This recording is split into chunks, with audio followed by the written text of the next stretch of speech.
we know students are coming to campuses wanting to talk about safety. When Mm, when we I think it's possible, right, that 20 or 30 years ago, students and families weren't coming to campuses with these same questions. yeah. That's just not the case anymore, right? And so, whenever I have conversations with senior administrators who are like, "Do we want to talk about this?" I'm like, "Yes, of course we do," right? They want to know about this just as much as they want to know about the food. They have been talking about safety.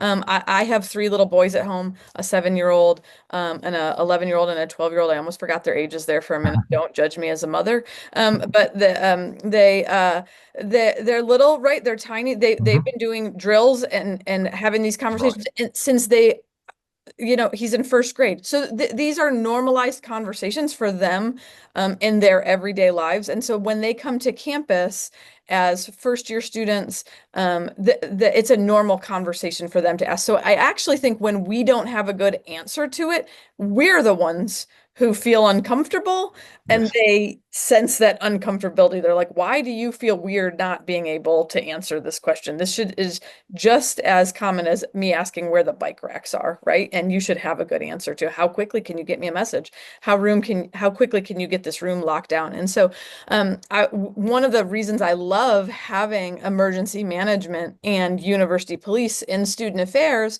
with my housing folks and with my admissions team is that we can have really fluid conversations, so that the team that does tours on campus knows that this is the answer to that question, and we should feel that comfortable being able to answer it, right?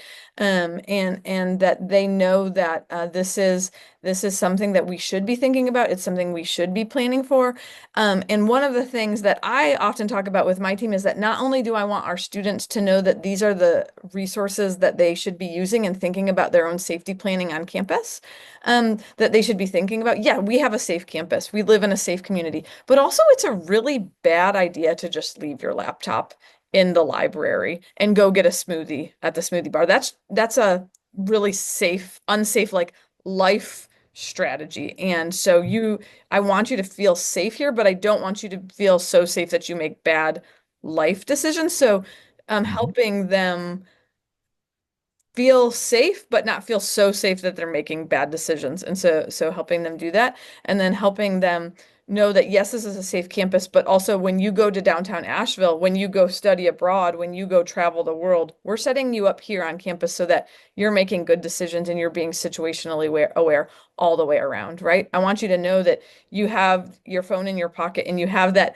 Allison, like you said, that red button that you can hit right here on campus. But also when you're not on campus and you don't have that red button, you should know what your resources are and who to call and what that looks like.